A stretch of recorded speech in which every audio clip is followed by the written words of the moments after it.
Now coming to the third part, fourth part, final part, that is the self description. This is the most important part of the service selection board interview, जिसकी तैयारी आपको आज भी चाहे तो कर सकते हैं. नॉट दैट कि आप वेट करें कि जब मैं सर्विस सिलेक्शन बोर्ड इंटरव्यू का कॉल लेटर आएगा तब मैं तैयारी शुरू करूंगा. सेल्फ डिस्क्रिप्शन एक ऐसी चीज है जिसके बारे में आप तैयारी अभी से कर सकते हैं, पहले से कर सकते हैं और करना चाहिए. सेल्फ डिस्क्रिप्शन में बेसिकली आपका डिस्क्रिप्शन है, आप अपने बारे में क्या सोचते हैं इसको लिखा जाता है, और ये डिस्क्रिप्शन आपके इंटरव्यू में भी जाता है. इसके ऊपर से सवाल आपको इंटरव्यू में किए जाते हैं. तो जो भी चीज़ें आप लिख के दे रहे हैं सेल्फ डिस्क्रिप्शन में, बी प्रिपेयर्ड कि इंटरव्यू में उसके ऊपर सवाल किए जाएंगे और उसके जवाब आपको आने चाहिए. फॉर एग्जाम्पल हॉबी सेक्शन में अगर आप लिखते हैं कि आप बहुत कीन फुटबॉल प्लेयर हैं या क्रिकेट के फैन हैं या क्रिकेट खुद खेलते हैं, तो आपसे एक्सपेक्टेड किया जाएगा क्रिकेट के जो रिसेंट वर्ल्ड रिकॉर्ड्स हैं, रिसेंट जो मैचेस हैं, उसके अपडेट्स आपको होंगे, आपसे उसके बारे में सवाल किए जाएंगे. और बट नेचुरल है कि यदि आपकी हॉबी है, आप सही में खेलते हैं, तो आपको उसकी जानकारी होनी चाहिए.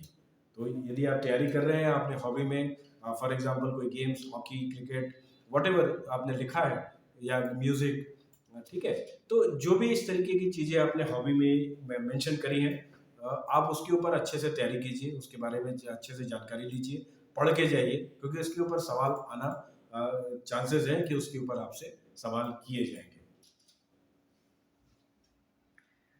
सेल्फ डिस्क्रिप्शन के लिए आपको 15 मिनट का समय मिलता है, और इसमें बेसिकली आपको अपने बारे में लिखना रहता है कि किस बैकग्राउंड से आप आए हैं, क्या एजुकेशन किया है, कहाँ कहाँ से किया है, और इसमें आपके फ्रेंड्स क्या सोचते हैं आपके बारे में, पेरेंट्स क्या सोचते हैं, टीचर्स क्या सोचते हैं, और इस तरीके से आपको अपना, यदि आप एम्प्लॉयड हैं तो आपके बॉस आपके बारे में क्या सोचते हैं, ये क्वेश्चंस आपसे किए जाएंगे. तो इसके लिए आपको तैयारी पहले से करनी है. आप चाहें तो अपने parents, teachers, friends, brother, sister, सबसे आप पूछ सकते हैं कि आप मेरे बारे में क्या सोचते हैं, मैं किस तरह का आदमी हूँ, क्या मेरी पॉजिटिव क्वालिटीज़ हैं, क्या मेरी नेगेटिव क्वालिटीज़ हैं. You can take a feedback from them. ये भी टाइम है, इसके बारे में आप फीडबैक ले सकते हैं. और जैसा मैंने पहले वीडियो में बताया था कि व्हाट आई एम, मैं क्या हूँ, तो मैं वो नहीं हूँ जो मैं खुद को सोचता हूँ कि मैं हूँ. I am not what I think I am. मैं वो भी नहीं हूँ जो कि आप सोचते हैं कि मैं हूँ. I am also not what you think that I am. फिर मैं क्या हूँ? तो I am what I think you think I am. कहने का मतलब हुआ कि मैं वो हूँ जो मैं सोचता हूँ कि आप सोचते हैं कि मैं हूँ. तो इसको थोड़ा एलॉबरेट करूंगा इस लेक्चर में मैं, because this is very important part. अभी जैसा मैंने कहा कि मैं वो हूँ जो कि मैं सोचता हूँ कि आप सोचते हैं कि मैं हूँ. यहाँ पे आपसे जो क्वेश्चन किया गया है कि आपके टीचर्स आपके बारे में क्या सोचते हैं, आपके फ्रेंड्स आपके बारे में क्या सोचते हैं, आपके भाई, आपके पेरेंट्स आपके बारे में क्या सोचते हैं. तो एक्चुअली ये वो हमारे बारे में सोचते हैं उतना इम्पोर्टेंट नहीं है जितना इम्पोर्टेंट ये है कि हम क्या सोचते हैं कि वो हमारे बारे में सोचते हैं.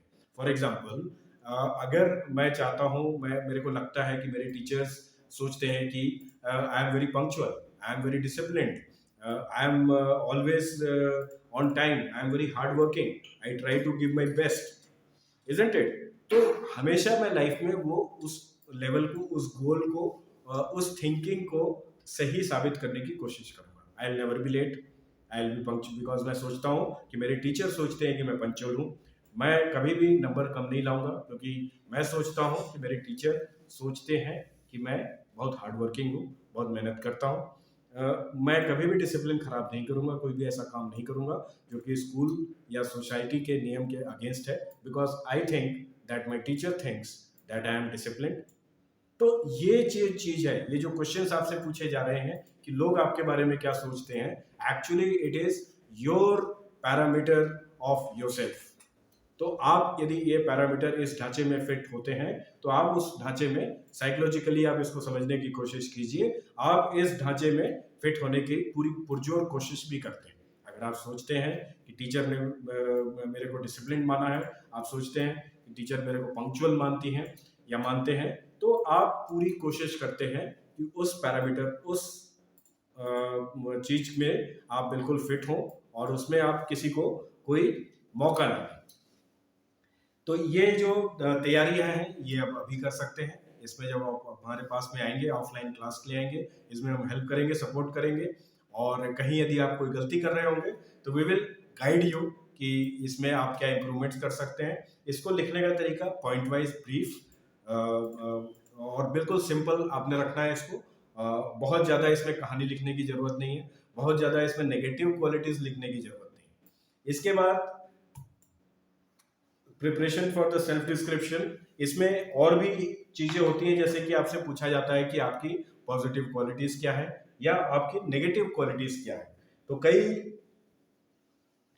कई स्टूडेंट्स जो हैं अपनी नेगेटिव क्वालिटीज़ जो है आपने कोशिश करना है कि उसको पहली बात तो छुपाएं, या यदि आपकी कोई ऐसी बड़ी नेगेटिव क्वालिटीज़ हैं और आपके पास में आपको मालूम है कि आपकी ये नेगेटिव क्वालिटीज़ है, तो उस क्वालिटी के ऊपर आपने कुछ ना कुछ वर्किंग करना चाहिए, इम्प्रूवमेंट के एफर्ट्स डलने चाहिए और रिजल्ट्स दिखने चाहिए।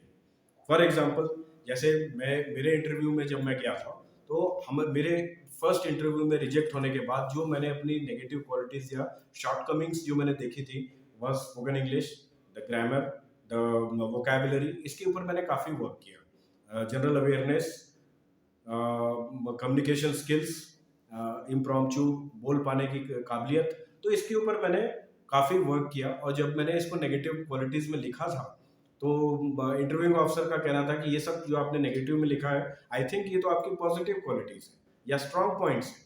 तो आपको ये समझने की ज़रूरत है कि जो भी नेगेटिव क्वालिटीज़ हैं आप यदि आइडेंटिफाई करते हैं, तो उसके ऊपर इतनी मेहनत कीजिए कि वो आपके स्ट्रॉन्ग पॉइंट्स बन जाए, तो वो उसके ऊपर आपकी वो नेगेटिव क्वालिटीज़ ना रह जाए।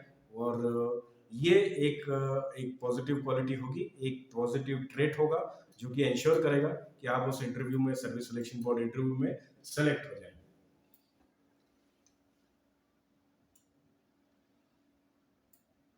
सेल्फ डिस्क्रिप्शन में लिखते वक्त कोशिश कीजिए कि आप कहीं पे कोई ब्लफ ना मारें, झूठ ना बोलें, बिकॉज कहीं पे भी आप झूठ बोलेंगे, जैसे मैंने पहले भी बताया, ये ट्रेंड ऑफिसर्स हैं, ट्रेंड लोग हैं, ट्रेंड प्रोफेशनल्स हैं, और ये पकड़ लेंगे। तो don't try to bluff them, don't try to cheat them, ठीक है। अपनी कोशिश कीजिए कि आप जो हैं, जैसे हैं, उसमें आपको शर्म करने की ज़रूरत नहीं है। प्राउडली आप अपने आप को प्रेजेंट कीजिए, प्राउडली अपने कैरेक्टर्स जो हैं, जो क्वालिटीज़ आपके अंदर हैं, जो एलक्यूज आपके अंदर हैं, उसको आप रिफ्लेक्ट कीजिए। हर जगह कोशिश कीजिए कि उसको आप हाईलाइट करें, उसके बारे में आप बताएं, उसको उभारें। तो इसके साथ ही हमारा सेकेंड डे साइकोलॉजिकल टेस्ट का जो वीडियो लेक्चर है ये ख़त्म हो जाता है, और नेक्स्ट वीडियो जो है हमारा जीटीओ के ऊपर होगा। और see you there again. Thank you very much. जय हिंद।